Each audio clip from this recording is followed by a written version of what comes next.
welcome to the stage, Nigel Farage.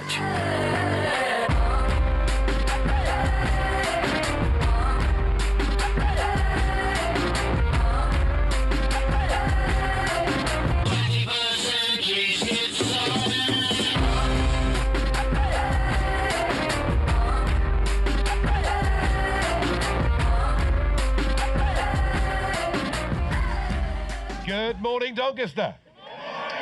There's some real passion in this party, isn't there? People who are putting themselves forward, putting themselves up for scrutiny, and they're doing it not because they want careers in politics, not because when they were at university, becoming an MP was the sole purpose of their existence. They're doing it because they believe in the country. They're doing it because they believe in democracy. And they're doing it because we have been so appallingly let down and betrayed by Westminster in the last 3.5 years.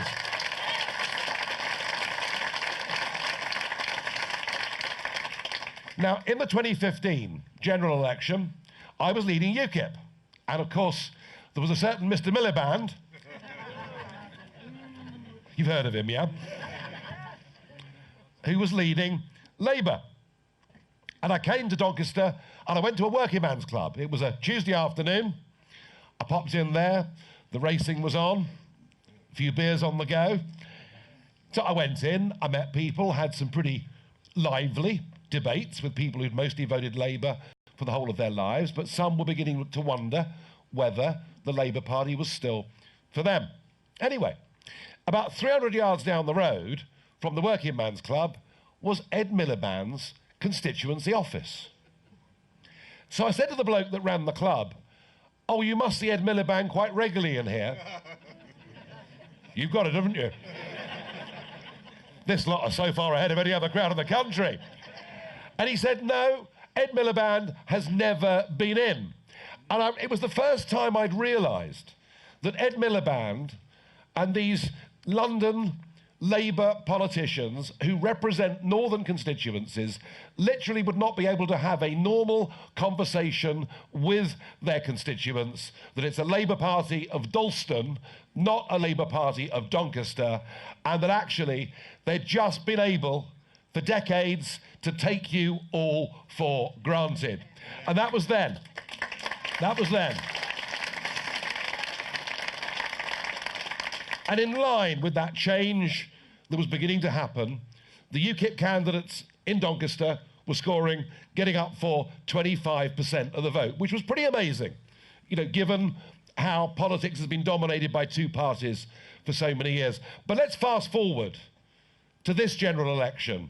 A lot of things hadn't happened in 2015. We hadn't had the referendum on EU membership, and we hadn't had a Labour Party who promised us during the referendum, after the referendum, and in their general election manifesto of 2017, the Labour Party promised us at all of those moments they would respect the result of the British people and implement it. Well, what do they want to do? They want you to vote again. They want a second referendum because they don't think that you understood what you were voting for first time round. Did you know what you were voting for? Yes. No, you didn't, you're thick, ignorant peasants. Honestly. The people in Islington know much better than you do. But isn't that where Labour are? Isn't that effectively what they're saying? And just to make a complete nonsense of it, Diane Abbott spelled out. That's the easiest line anywhere in the country, Chairman, that one. I mean, if they're not warmed up, just say Diane Abbott, folks, all right? So, it is tough to keep a straight face, isn't it? And she summed it up on Question Time. A Labour government will negotiate a new deal, will then put that deal in a referendum against Remain and campaign against the deal that it had negotiated. I mean, you couldn't make it up. The truth is Labour want to give you the choice of Remain versus Remain. That is what we are really talking about, and what we want. It's fairly obvious. When you leave something, you leave it. And we want a clean break from the institutions and the courts of the European Union. We want to be an independent, self-governing, proud nation. It's simple. That is what we want to be. That is what we voted for. That is what we are fighting for. And I think it's fair to say that Labour have literally betrayed their own voters and broken their promises. But not just on the specific issue of Brexit. It's interesting that the 2017 Labour manifesto said free movement of people will end.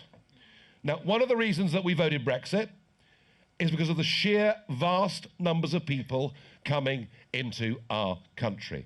Of all the countries in Europe, we have always been by far the most welcoming, by far the most tolerant country when it comes to immigration, managed at sensible and proportionate levels. You know, we've got an amazing debt in some ways to those 50 countries in the Commonwealth who in World War I and World War II provided 40% of the UK's capability. So we as a country have not had a problem with immigration from 1945 until Mr. Blair got in. And since then, we've seen the population rise by 6 million people. It is rising by 500,000 every single year, and 80% of that is a direct result of Labour and Conservative policies over the last 20 or so years. And we voted in that referendum to take back control of our borders. And the second big betrayal, of course, is that now the Labour conference this year have voted not just to keep free movement with the European Union, but to extend free movement to much of the rest of the world. Literally no controls whatsoever. And I think one of the things that has happened with this massive rise in population is actually our quality of life has diminished. I'm not arguing pounds, shillings and pence here. It may well be that mass immigration is good for the big employers because they can pay people as little as possible, which is what they want after all, isn't it? But has it been good for our quality of life? Has it been good for congestion on our transport systems? Has it been good for even getting a basic GP appointment, which in parts of the country has virtually become impossible? So I think that's the second great betrayal. It's on immigration, and I do think at this election we should be telling Labour candidates that their position, their breach of promise on both Brexit and on the immigration issue is absolutely unacceptable, dishonest, and we're going to teach them a lesson at the ballot box, aren't we?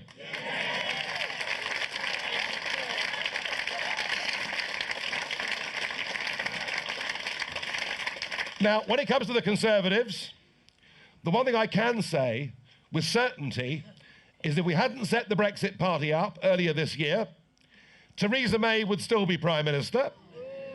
We would still be limping along, becoming the laughingstock of the world.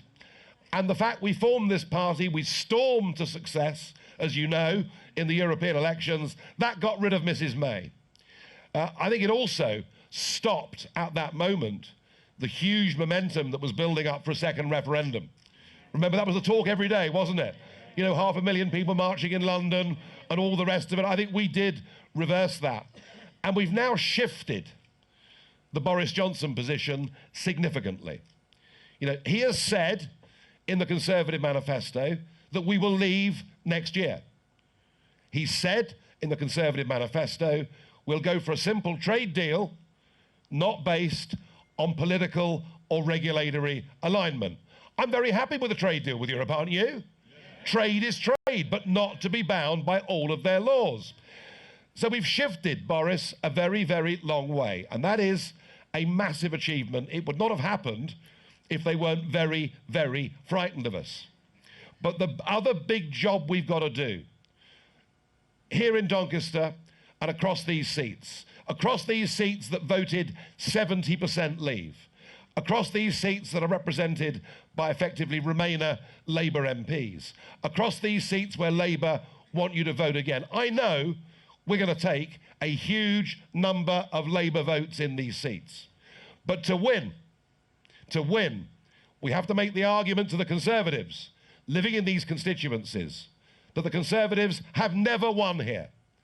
The Conservatives will never win here, that we are the challengers to Labour, and if they want MPs in Westminster to hold Boris to account, because, you know, Boris is good at making promises, yeah, but we've got to make sure that he actually keeps them, and it's only having our voice there that will guarantee it.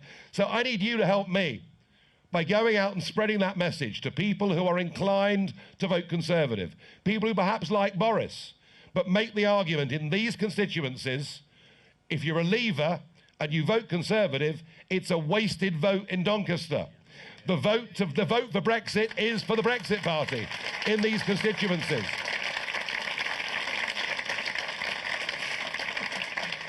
And if we can get that message through, I know we can win these seats. Not only will many Labour voters vote for us, I'm also sensing, and, you know, just look at Jeremy Corbyn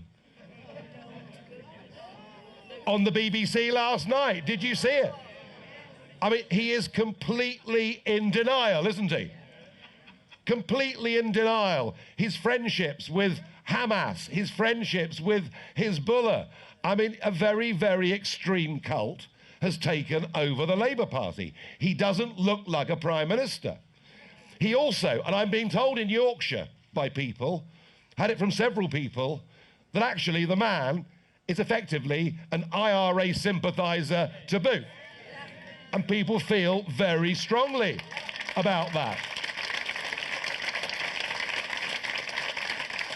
So I think not only will lots of Labour voters vote for us in places like Doncaster, I think lots of Labour voters will simply stay at home.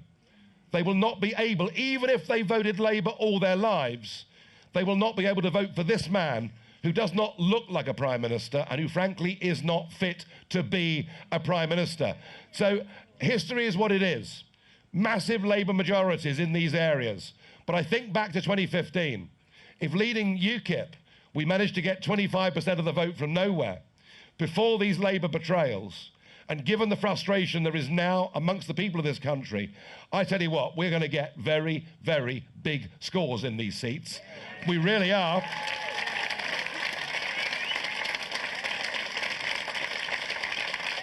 And if we can get those Conservatives to vote tactically, to vote with their brains, I think we can get some across the line.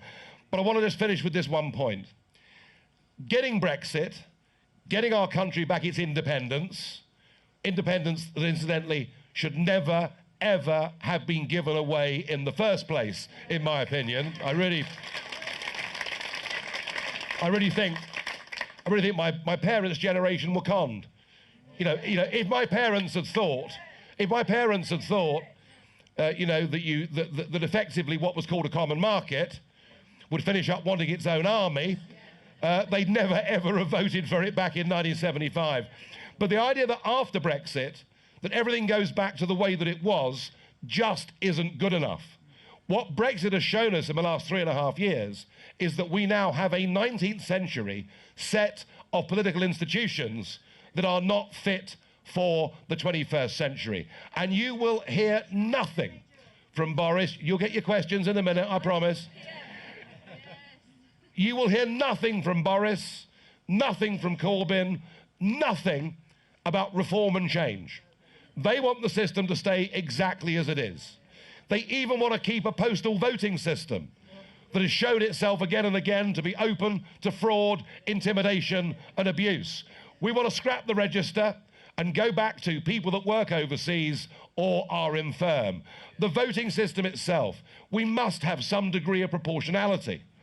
Cannot make sense that some parties might get millions of votes and literally no representation at all. And the one that really personally I think has now become repugnant is the way in which people within political parties are rewarded or bought off by being given peerages. The House of Lords is out of date. It needs to go.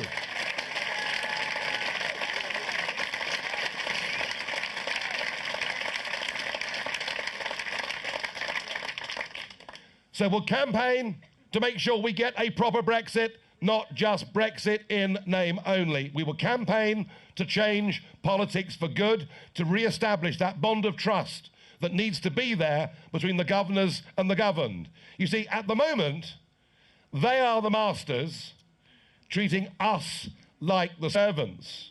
But in a democracy, it ought to be the other way round. The Brexit Party will fight to make sure that we, once again, are the masters. Thank you very much.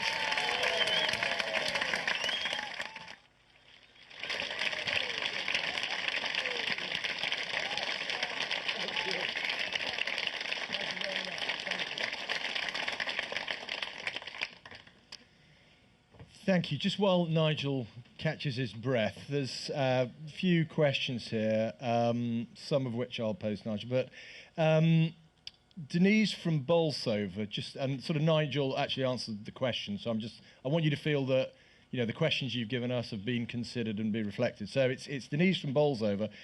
What's the best thing we can do to help the party regionally? Well, I think Nigel's just spelt it out really there. It's with Lib Dems in so many seats, it's a wasted vote. With Labour, and it's a party that is abandoned really from the values of the people in the north and in Yorkshire, but also with Conservative voters, it's all about splitting that Brexit vote. They cannot win in these seats, so that's how we approach it. Likewise, a question around from Dave from Doncaster, your views on scrapping Westminster and moving Parliament up north. I mean, as Nigel spelled, I think it would be fantastic to move some of the major departments up north, wouldn't it? But as Nigel spelt out, there's a whole, this is the start of the next phase of the political revolution. So, and actually the questions in many ways reflected the contract with the people that we launched last week, which is sort of gratifying. Judy from Skello, Nigel, what can we do to stop Boris signing away our fishing waters? Well, it's a very good question. And, the deal that Boris brought back was bloody awful. But the reason people signed up for it, the reason people went for it, was Brexhaustion. 3.5 years. 3.5 years of it not being resolved, a fear at the time that maybe the Liberal Democrats were on the march, this new leader, Jo Swinson, and then the public saw who she was and they've crashed. But I think Brexhaustion is why people said, all right, Boris says he's got a good deal, let's back it. There are huge problems with Boris's deal, which is why we would have stood against the Conservatives too, in every seat in the country, if he'd stuck to the basis of that deal. The fact we've shifted him to say, no, we're going to do much better than that. I still don't fully trust them, but at least we're getting them to the right position. And one of the areas here is fishing. Now, look, Doncaster's a long way from the sea. I get that, but we are an island, aren't we? And, the very idea that we don't have our 200 miles of the North Sea, as the Norwegians have, is dreadful. We could bring thousands of jobs back to the east coast of England if we just took back that 200-mile limit that is ours under international law. As it stands, the French are already saying that in February they will insist that if we want a new free trade deal, we have to stay with the common fisheries policy. We have to stay with giving away 60% plus of the fish in our waters. And again, I make the point, it's only by having a strong Brexit party, it's only by having Brexit party MPs in Westminster that will make Boris think, cripes, if I sign up to this, I'm going to be in real trouble. And just as Mrs May's support drained away to us earlier this year, it would do so again if Boris drops the ball during these negotiations. So, June, you have my word that we are going to play as a party hardball on defending our fishing rights, defending our coastal communities, not giving away what is rightfully ours. We'll fight very, very hard for that indeed.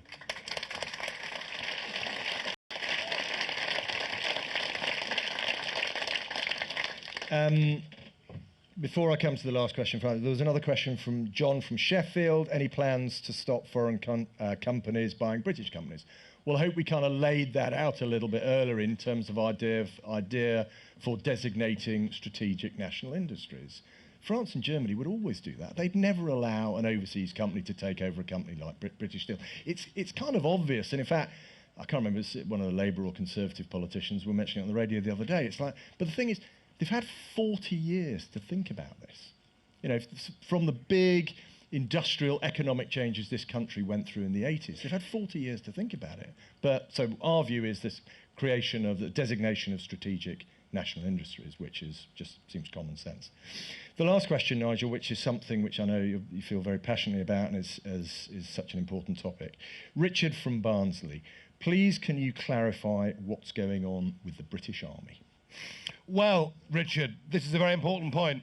Nobody is discussing defence during this election campaign, are they? Nothing. Nothing at all.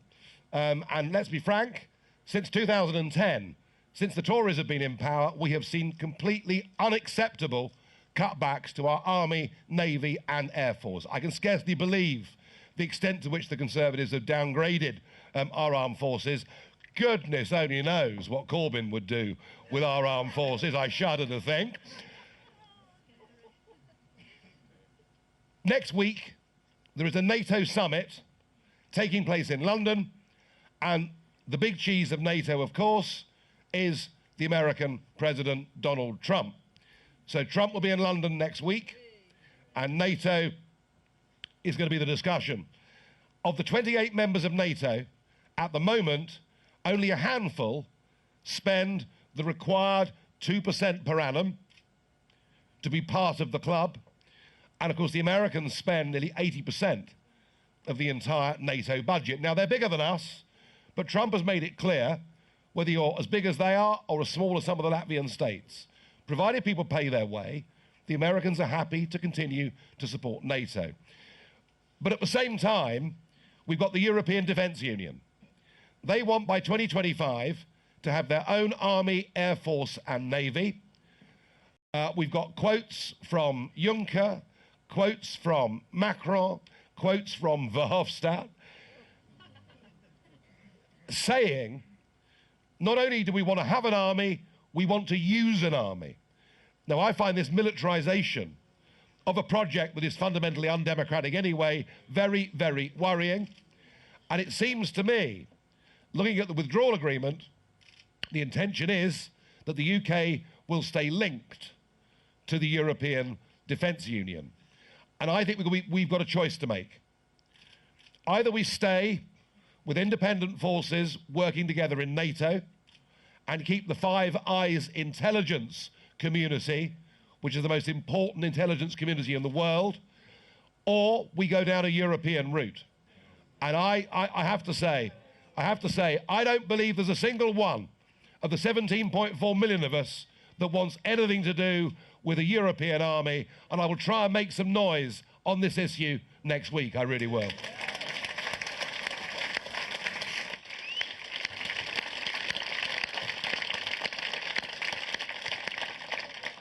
Well, thank you all again for coming today, and just, you know, kind of echoing what Nigel said, please do whatever you can to support our parliamentary candidates, delivering leaflets, going out, handing out the Brexiteer, knocking on doors, anything you can do to support our candidates. Of course, on the 12th of December, you know exactly where to put your cross. Thank you all for coming, and have a very good day. Thank you very much.